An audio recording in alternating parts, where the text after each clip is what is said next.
I had planned to have an evening of strong interview questions, interspersed with interpretive dance, and perhaps a rain of pigeons from the ceiling. But in lieu of a rain of pigeons, we have instead arranged a floor show. This has to do with the questions people have had about how the Westercon Site Selection process works. Much like law and sausages, it involves intestinal linings. So we've invited some experts in chorizo to explain some of the subtleties of our voting process. That would be a Mr. Abbott and a Mr. Costello. Take it away, boys.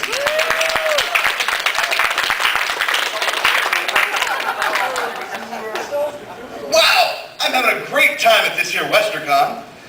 Yes, and next year's Westercon in Las Vegas looks like it's going to be a lot of fun too, and I've already voted for the one after that. Voting? You can vote on the Westercon? Oh, sure.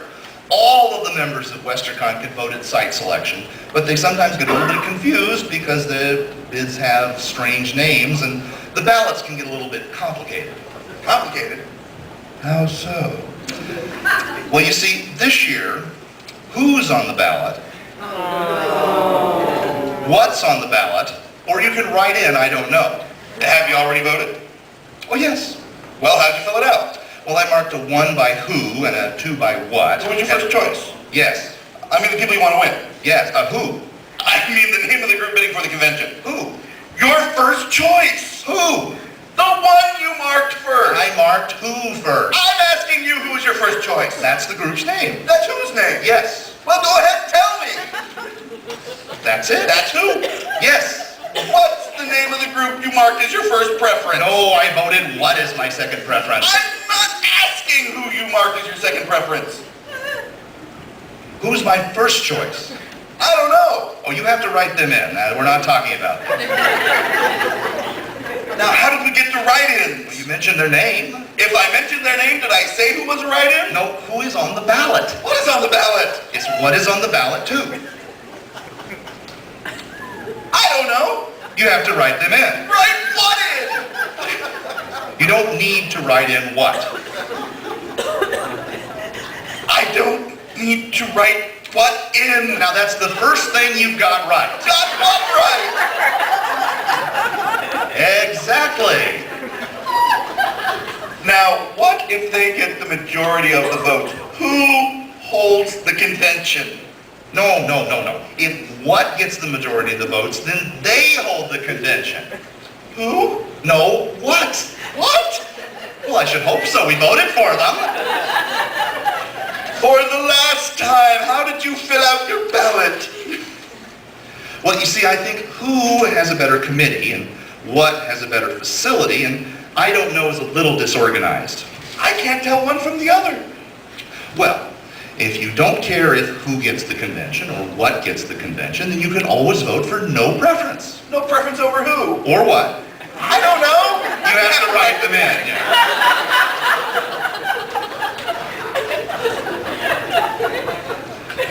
But you don't have to write in no preference, and no preference is always on the ballot. No preference is always on the ballot. Right, that was my fourth choice. What was your fourth place vote? No, I voted them second. Who did you vote second? No, I voted them first. Who did you vote first? Certainly. You voted certainly first? No, I voted who first. Who? Certainly. Well, this certainly is a goofy ballot. Well, it's called the Australian ballot. You mean you voted in Australia? Well, only if they hold the Westercon then. But that could happen if Australia is annexed by the U.S. or vice versa. Is that likely to happen?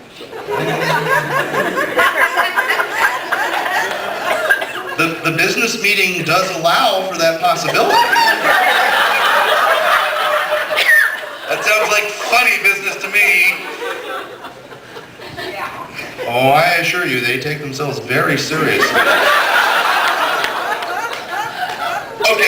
Okay, now, let's just say I wanted to vote for anybody. No, you can't vote for anybody. Anybody is an end zone bid. We're not talking football. How did we get in the end zone? No. A site is either in zone or out of zone. And if by the filing deadline the out of zones are out, then the in zones are in. But this year there are out of zones in, so the in zones are out. anybody is an in zone, and so they are out this year, but next year they will be out of zone, so you can vote for anybody then.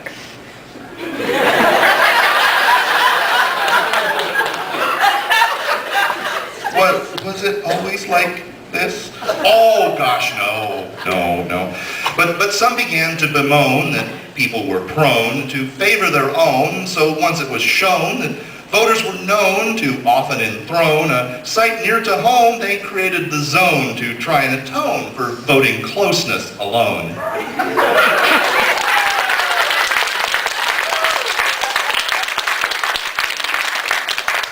I see. Yeah, they debated having a no zone, but it was too complicated. Who made these rules? No. Who didn't make these rules? They just followed the rules made by the business meeting. The business meeting again! Well, I'm sure the business meeting would never do anything to complicate matters.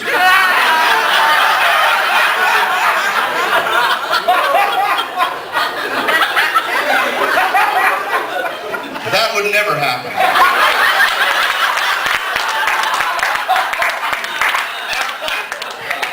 That is why they have standing rules for seated conventions. Now, wait a minute. You did say you can't vote for anybody this year. That's right, but you can vote for the next year. But you voted this year. Oh, I like to vote early. But you couldn't vote for anybody. Well, I didn't vote for anybody. Who was your second choice? No. Then what did you vote for? Now you've screwed me up. I'm sorry. I said I didn't vote for anybody. Then what did you vote for? There we go, yes. They were my second choice. Who was your second choice? No, who was my first choice? Now, haven't we been over this before? I don't know. Ryan. Look, I can't tell who or what I'm voting for. I don't know about write-ins. And apparently I can't vote for anybody. I give up. I am voting against them all. What was that? I said, I'm voting against them all.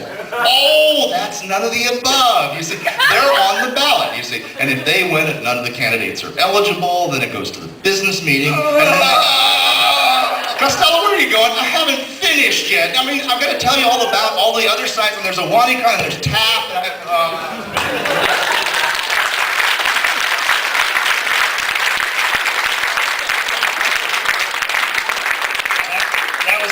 warm verbal stylings of Abbott Costello, also known as Kevin Stanley and Chris Garcia.